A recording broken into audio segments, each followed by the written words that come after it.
So are Democrats really in trouble in these upcoming midterm elections? Well, recent primary results show how they might have a way out. Let's talk about it in today's video.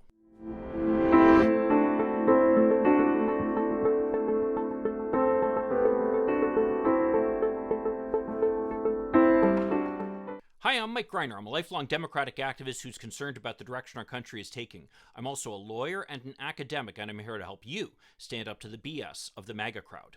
So we've seen a lot of ink being spilled writing the obituary for the Democratic Party in this upcoming midterm election.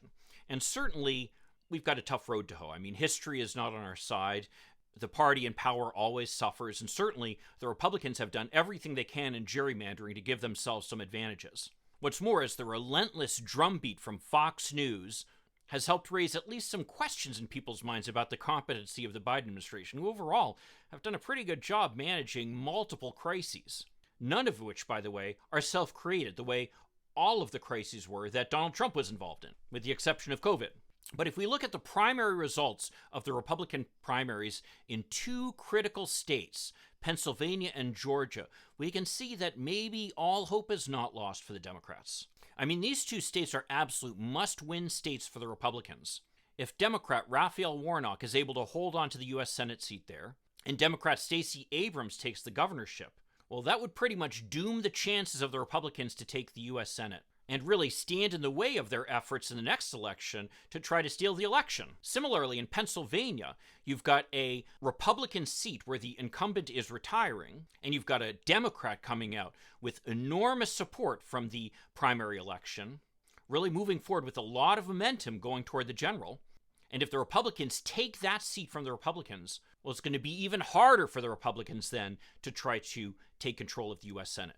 And Pennsylvania, as we all know, is another critical state, one of those key swing states that was narrowly won by Joe Biden, that Donald Trump and a number of others there would have loved to steal for his election.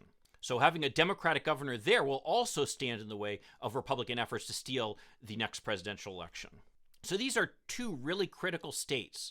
But the primary results in Pennsylvania and what's going on in the primary in Georgia seem to indicate that these might actually be good opportunities for the Democrats, despite how critical they are to the Republicans' hopes. I mean, consider the situation in Georgia. There you've got Governor Brian Kemp running for re-election. He, of course, is the governor who refused to participate in the Trump plan to try to find enough votes to hand him the state of Georgia, despite how the voters voted there. And since then, as a result of that, he has been enemy number one, along with Georgia Secretary of State Brad Raffensperger, on the Donald Trump hit list. Trump actually went and then recruited David Perdue, the former U.S. Senate who lost the runoff election to Jon Ossoff for U.S. Senate last year, and who had stated that he was not going to run against Kemp. But after repeatedly being taken to the golf course by Donald Trump, of course, then Perdue changes his position. Well, it's pretty clear at this point that Kemp appears on his way to cruising to victory, setting him up for a strong fall general election campaign, right? Well, you have to remember, Kemp and the Republicans have spent millions now fighting this primary election, money that Stacey Abrams did not have to spend. What's more is there's an article in Yahoo News that, of course, I'll link to down below, that talks about how Georgia Republicans who despise Governor Brian Kemp threatened to stay home this November if Trump-backed challenger David Perdue loses Tuesday's primary. Now, this is an existential threat to the Republicans, because you have to remember, in these off-year midterm elections, the key to winning is turnout. Part of the Democrats' challenge this time is trying to excite our base enough to get them out to vote. And that's a big part of the reason why the party in power usually loses seats in the midterm election, because of the fact that, we feel complacent. You're in power, right? What's the need to go out and vote? Whereas the people who are out of power feel that negative energy, that outrage that gets them to the polls. Well, especially in a state like Georgia, which Brian Kemp won by a measly 0.4% of the vote, allegedly. I mean, you have to remember, this is while he was the sitting Secretary of State, and so had the ability to kind of manipulate things to make sure that he was put in the best position to win. Even a tiny group of voters who say they're not going to turn out in the general election could be fatal to his candidacy. because Stacey Abrams is going to be out there motivating her voters. And that difference in turnout will also then have some flow-over effect into the U.S. Senate race, which of course is critical. There we have Raphael Warnock running for re-election. He won the special election for U.S. Senate, and so is up for re-election again this time, less than 2 years later. Now, Warnock, of course, is a truly impressive individual, having served as the pastor at the Ebenezer Baptist Church, where once Martin Luther King Jr. preached. His opponent is the former Georgia football star, Herschel Walker, who was recruited by Donald Trump to run for this campaign. Now, Walker was a great football player, no doubt about it. But in this candidacy, he's really shown that he is not anywhere near in the same league as Warnock. Aside from the fact that Walker has made some really kind of bizarre statements almost about how evolution can't exist because of the fact that there are still apes and people. So obviously the Bible must be right, right? And he's also got a history of spousal abuse as well as failed businesses. So, I mean, he fits right in with Donald Trump, of course. But now he's hitched his star to the most extreme anti-choice position that there is, stating that he wants a ban on abortion with no exceptions. Well, my prediction is that this November, abortion is going to be a huge issue in the campaign. Given what the U.S. Supreme Court is doing now, that's going to be the type of thing that's going to motivate traditionally Democratic voters, especially younger women, people who might stay on the sidelines in the election otherwise, to come out and vote. It might also scare away maybe more moderate women who might, be open to supporting the Republicans as they realize just how extreme the agenda is that they're proposing. And with the pending U.S. Supreme Court decision that was leaked and what's going on in Texas and Mississippi and other states, this is no longer some theoretical discussion about, well, maybe abortion might be banned, but we can still access it and really don't see any immediate issue. This has now become a real issue in the lives of many people. So that's going to be the type of thing that motivates people to get to the polls. And with Republicans like Herschel Walker taking such extreme positions, it's going to demonstrate just how clearly the Republican Party is out of the mainstream when it comes to abortion. So now let's shift perspective up to another critical swing state, Pennsylvania. There they actually had the primary, but they may as well not have, because at this point the results are too close to call between the two U.S. Senate candidates. On the one hand, you've got famed TV Dr. Oz, who appears to have about 31.2% of the vote, versus Dave McCormick, who's the choice of most of the Republican establishment, not Donald Trump and MAGA in other words, who's at 31.1% of the vote. Neither side will concede. In fact, Donald Trump has been calling for Amendment Oz to go on some kind of anti-voting campaign, much as Donald Trump did 2 years ago. As of yet, though, it's not clear if that's going to happen because they're still counting votes, and that's likely headed for a recount. Now, just as an aside here, it's worth remembering that Dr. Oz isn't the greatest candidate anyway. I mean, yes, he has the backing of Donald Trump, which is either a plus or a minus depending upon how you perceive it. But, I mean, he's taken some weird positions on his TV show, hawking every kind of weird remedy for any kind of disease you can think of, or any kind of weight loss supplement that comes across his desk. And what's more is, up until recently, he didn't even live in Pennsylvania.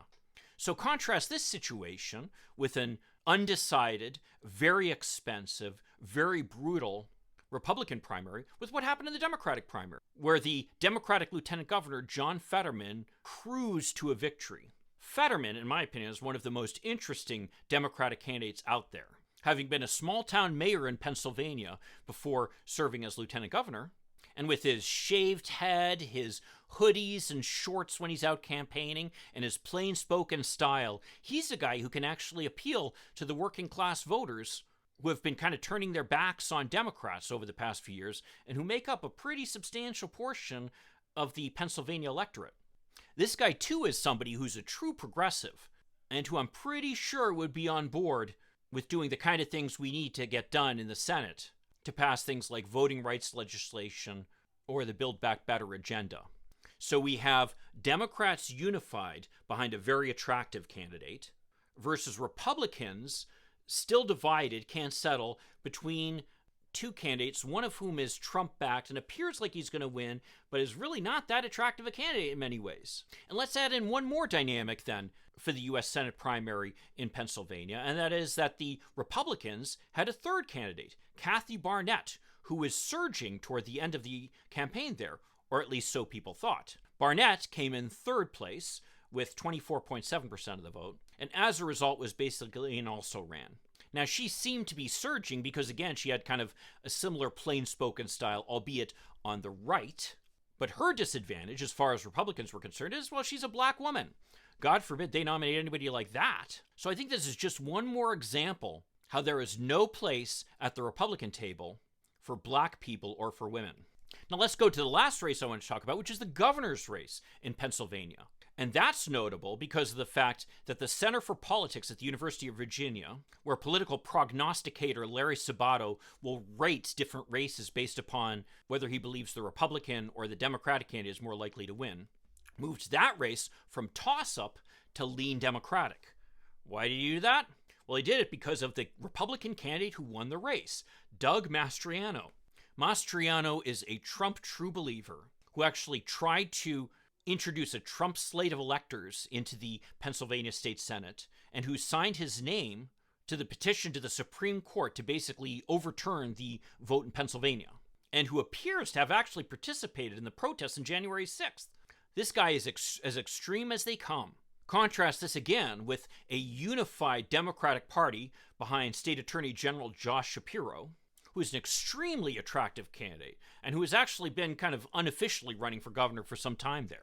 Now, as a result of Mastriano's win, the Center for Politics at the University of Virginia moved the Pennsylvania governor's race from being considered a toss-up to being considered lean Democratic. And this is the key point here, which is that while we as Democrats have problems, in general, we tend to be unifying behind very strong, attractive candidates, whereas the Republicans are divided, often supporting candidates who take extreme positions on abortion and for whom supporting Donald Trump's theory of the big lie in the last election is really a litmus test.